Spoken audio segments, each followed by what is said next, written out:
ಬೇಸಿಗೆಯ ಬೆಂಕಿ, ಗುಡ್ಡಗಳ ರಹಸ್ಯ ಮತ್ತು ಕಾಡಿನ ಜೀವಜ್ಯೋತಿ. ದೂರದ ಒಂದು ಹಳ್ಳಿಯ ಅಂಚಿನಲ್ಲಿ ವಿಶಾಲವಾದ ಕಾಡಿತ್ತು.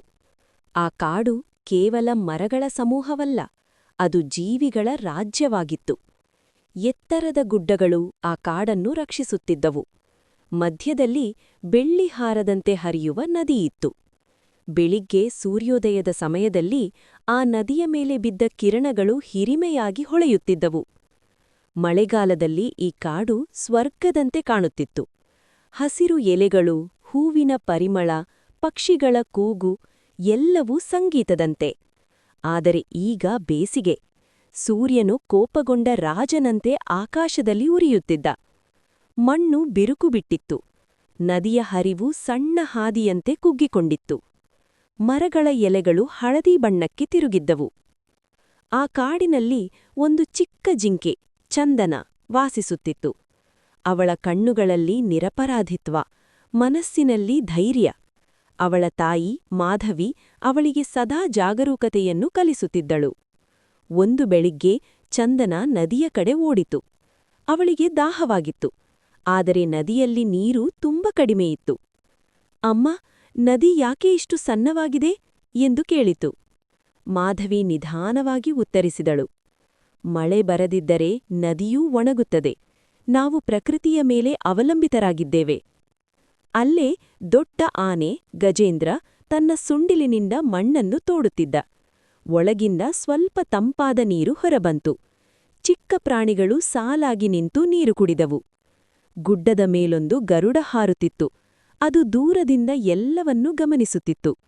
ಪಕ್ಷಿಗಳ ಗುಂಪು ನೆರಳಿಗಾಗಿ ಮರದಿಂದ ಮರಕ್ಕೆ ಹಾರುತ್ತಿತ್ತು. ಗುಡ್ಡಗಳ ರಹಸ್ಯ. ಆ ಕಾಡಿನ ಹಿಂದೆ ಇರುವ ದೊಡ್ಡ ಗುಡ್ಡವನ್ನು ಅಮರಗುಡ್ಡ ಎಂದು ಕರೆಯುತ್ತಿದ್ದರು. ಹಿರಿಯ ಪ್ರಾಣಿಗಳು ಹೇಳುವ ಕಥೆಯ ಪ್ರಕಾರ ಆ ಗುಡ್ಡದ ಒಳಗೆ ಒಂದು ಗುಪ್ತ ನೀರಿನ ಮೂಲ ಇತ್ತು. ಆದರೆ ಯಾರೂ ಅದನ್ನು ಕಂಡಿರಲಿಲ್ಲ. ಒಂದು ದಿನ ಕಾಡಿನಲ್ಲಿ ನೀರಿನ ಕೊರತೆ ತೀವ್ರವಾಯಿತು.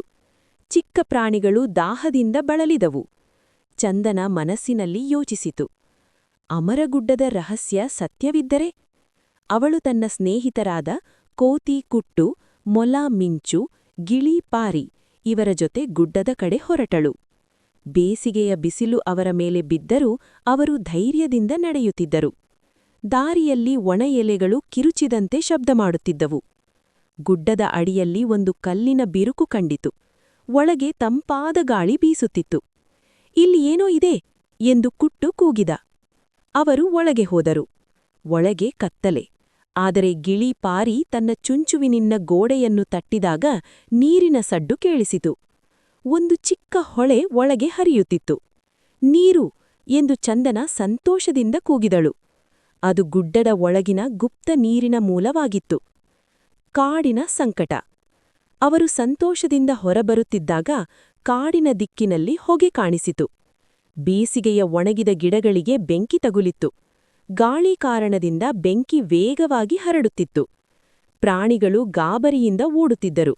ಪಕ್ಷಿಗಳು ಆಕಾಶದಲ್ಲಿ ತಿರುಗಾಡುತ್ತಿದ್ದವು. ಚಂದನ ತಕ್ಷಣ ಯೋಚಿಸಿತು, ಗುಡ್ಡದ ಒಳಗಿನ ನೀರನ್ನು ಬಳಸಬಹುದು. ಅವಳು ಎಲ್ಲ ಪ್ರಾಣಿಗಳಿಗೆ ತಿಳಿಸಿದಳು. ಗಜೇಂದ್ರ ಮತ್ತು ಇತರ ಆನೆಗಳು ಗುಡ್ಡದ ಒಳಗೆ ಹೋಗಿ ತಮ್ಮ ಸೊಂಡಿಲಿನಲ್ಲಿ ನೀರು ತುಂಬಿಕೊಂಡು ಬಂದರು. ಕೋತಿಗಳು ಸಾಲಾಗಿ ನಿಂತು ಕಲ್ಲುಗಳನ್ನು ಸರಿಸಿದರು. ಮೊಲಗಳು ಚಿಕ್ಕ ಗುಂಡಿಗಳನ್ನು ತೋಡಿದವು. ಪಕ್ಷಿಗಳು ತಮ್ಮ ಚಿಕ್ಕ ಚುಂಚುಗಳಲ್ಲಿ ನೀರು ತಂದು ಸುರಿಸಿದವು. ಎಲ್ಲರೂ ಒಟ್ಟಾಗಿ ಕೆಲಸ ಮಾಡಿದರು. ಗಾಳಿ ತಂಪಾಯಿತು. ಆಕಾಶದಲ್ಲಿ ಕಪ್ಪು ಮೋಡಗಳು ಸೇರಿಕೊಂಡವು. ಮಿಂಚು ಕಮಳಿತು. ಮಳೆ ಸುರಿಯತೊಡಗಿತು. ಬೆಂಕಿ ನಿಧಾನವಾಗಿ ನಂದಿತು. ಕಾಡು ಮತ್ತೆ ಉಸಿರೆಳದಂತೆ ಕಂಡಿತು. ಹೊಸ ಜೀವನ. ಮಳೆ ಮುಂದುವರಿದಂತೆ ನದಿ ಮತ್ತೆ ತುಂಬಿತು. ಮರಗಳ ಎಲೆಗಳು ಹಸಿರಾಗಿದ್ದವು. ಗುಡ್ಡಗಳಿಂದ ಜಲಪಾತಗಳು ಹರಿಯತೊಡಗಿದವು. ಚಂದನ ಮತ್ತು ಅವಳ ಸ್ನೇಹಿತರು ಕಾಡಿನ ನಾಯಕರೆಂದು ಗೌರವಿಸಲ್ಪಟ್ಟರು. ಗಜೇಂದ್ರ ಹೇಳಿದನು, ಧೈರ್ಯ ಮತ್ತು ಬುದ್ಧಿಯಿದ್ದರೆ ಚಿಕ್ಕವರೂ ದೊಡ್ಡ ಕೆಲಸ ಮಾಡಬಹುದು. ಕೋಗಿಲೆ ಮತ್ತೆ ಉಲ್ಲಾಸದಿಂದ ಹಾಡಿತು.